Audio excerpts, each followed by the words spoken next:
That's right. Good evening, everybody. Monday, it was Elizabeth Warren. Tuesday, it was Bernie Sanders. Today, Joe Biden. You get the feeling.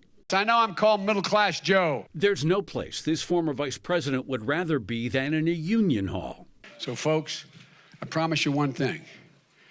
If I end up being your president, you will never, ever, ever had in American history someone who was more pro-labor in the White House than Joe Biden. Today, it was Joe Biden's turn to bring his mantra of middle-class resurrection to the union that could help him do it.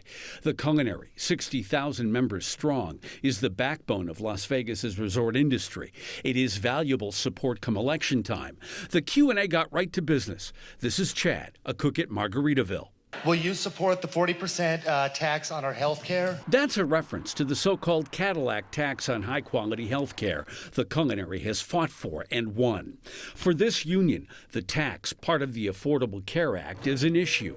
Another one is Medicare for All, the plan by some Democrats to switch from private to public health care, which could kill the culinary's coverage. Biden's plan keeps private insurance but gives people a public option if they want it. He says the Cadillac tax is going away, and he acknowledged how important the union's health care plan is. Walked down picket lines, gave up pay, took hits in order to get significant health care available. You get to keep it under my plan. You don't have to give it up. I'm glad I was able to ask the question, and as far as the response goes, it's still way too early. I want to see what his plan ends up being. Warren was here Monday. Sanders was here Tuesday. Biden was here today. Dee Taylor is the head of Unite Here, the culinary's parent union. What do you think your members walk away with from all 3 days?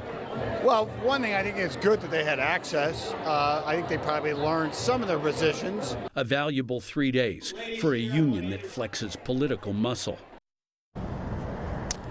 Back now live here in Las Vegas. As of today, the culinary tells me no other candidate town halls have been scheduled yet. Live here at the culinary, Jeff Gillen, News 3, back to you. What you should do if you see headlights coming straight at you. Well, NHP tells me they receive wrong-way driver calls every single night, and that's why they want to make sure that drivers are being cautious. That means knowing who to call or what to do if you see a car coming at you. The Nevada Highway Patrol continues to investigate what caused a man to drive the wrong direction on I-15 Tuesday morning between Charleston and Sahara, ultimately leading to his death. Anytime you have fatals that occur in succession like that, it is absolutely a concern. NHP says wrong-way drivers are not uncommon, especially during overnight hours. NDOT is trying to prevent these types of incidents. So we're looking to install a pilot wrong-way driver sign system here in southern Nevada. The program would start early next year at US 95 in Durango in northwest Las Vegas. Pole-mounted wrong-way signs using red strobe lights will be positioned at 4 key off-ramps. There's an electronic eye that detects if a vehicle is heading the wrong way. If the vehicle triggers that electronic eye, the lights will flash. Aside from telling you that you are going the wrong way, the system also has a video camera that feeds into the Southern Nevada Traffic Command Center, so that we can dispatch first responders, whether they be paramedics or NHP. It's a program that NDOT officials say could help prevent tragedies like the one on Tuesday.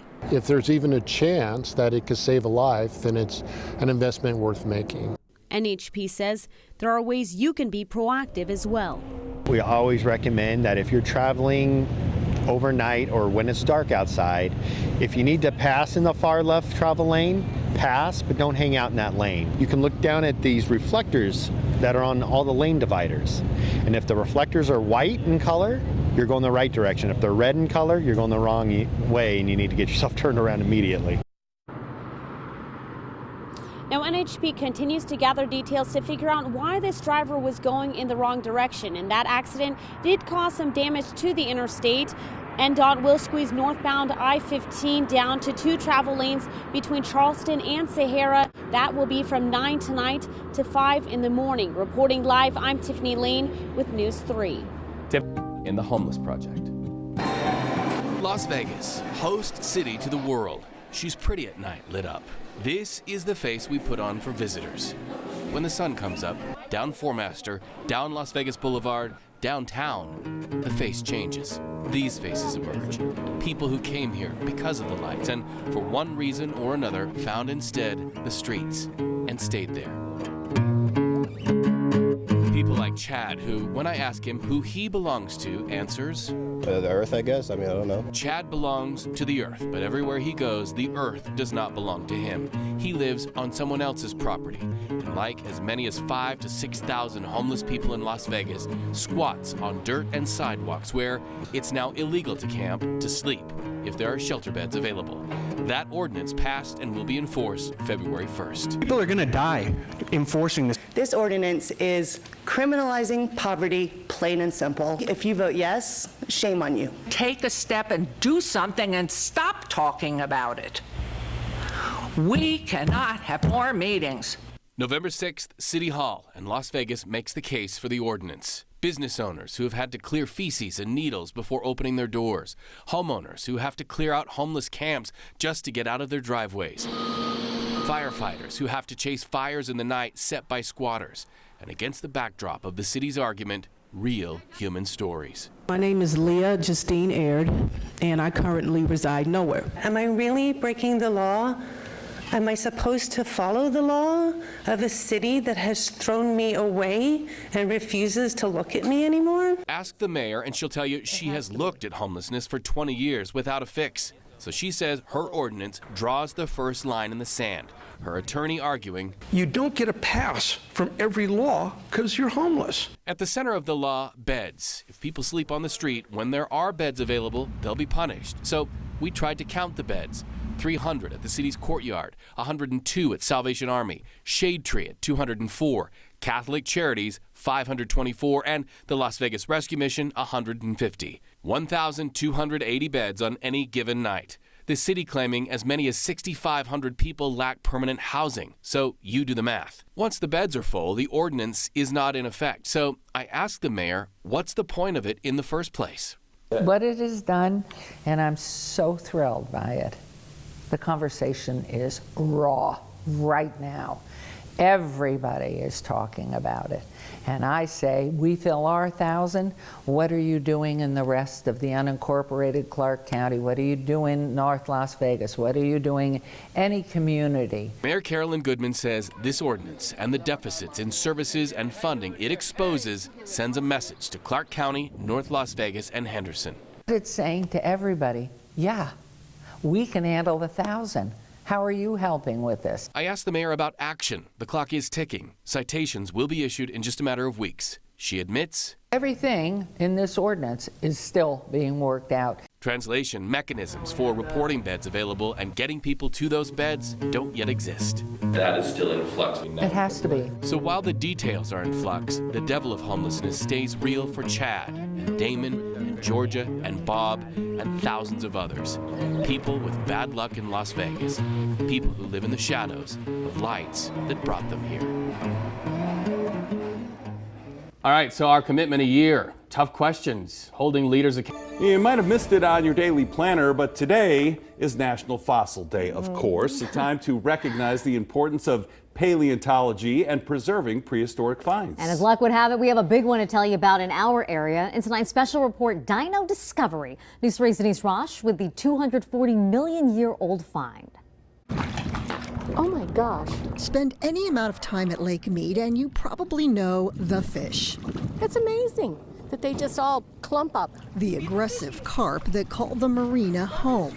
For Washington State visitor Vicki White Marsh, just one example of what makes this area unique. Right now at home it's 56 degrees and raining. But long before the lake was formed by Hoover Dam, something else ruled the land. 3 little claws here, where something dug into the mud and then kind of pulled its foot out. Kind of a shallow little pad of the teal. Creatures that left their footprints embedded in the mud 240 million years ago, making them the oldest land tracks ever found in Nevada. These things range anywhere in size based upon the tracks. They could have been maybe 1.5 feet long, anywhere up to maybe 5 or 6 feet long. Dr. Joshua Bondi is curator of paleontology at the Las Vegas Natural History Museum. It gives us a great picture of what's going on geographically in our state during this period of time. So yeah, we're right on the coast here. You go up to Tonopah, you're in the middle of the ocean. The tracks were found out by the lake last summer. Now they're being studied inside a lab at the museum, a crocodile-like animal that lived millions of years before the mighty T-Rex. This is a little teeny tiny one. You can see 4 little claws. The footprints' age pinned down through science. Based upon geologists who have mapped the area previously, so comparing those to rocks in southern Utah, northern Arizona, where they're a little bit better understood compared to the complex rocks that are here in southern Nevada, we can correlate those, a couple hundred miles this way, and we know they're about 240 million. And the fossil tracks aren't the only specimens being studied here at the museum. This mammoth tusk, for instance, was found out near Tule Springs. The lab now answering questions about the history of life in Nevada. Nevada's pretty cool because we have geology from different time periods from all over the state. Becky Humphrey is a paleontologist and grad student at UNLV, showing us what else scientists are studying here, from mammoth teeth This is one tooth. to ancient llama bones and a 5 million year old frog fossil. On this tray, bones she's been working with for 3 years. This is a duck-billed dinosaur or a hadrosaur from the Valley of Fire State Park. This is most likely a new species that we'll be naming here at the museum. As for the tracks, they will eventually be returned to the care of the National Park Service. And Public Affairs Specialist Chelsea Kennedy reminds lake visitors it is illegal to remove fossils you might find on your own. Leave it where it is. Take a picture of it, mark it with your phone, and bring that back to the park rangers and let us know where you found that so that we can mark that resource. A simple walk that became a priceless discovery in a place that looks nothing like it did. We can see where things are kind of swampy, then they dry out. Things are kind of swampy, then they dry out. Who would think there to be a fossil? You've heard about them in the Midwest and down in Mexico, but up here, I didn't. I had no idea. And those fish of today, pretty common now, but in another 200 million years, just maybe the next great fossilized find. Denise Rosh, News 3.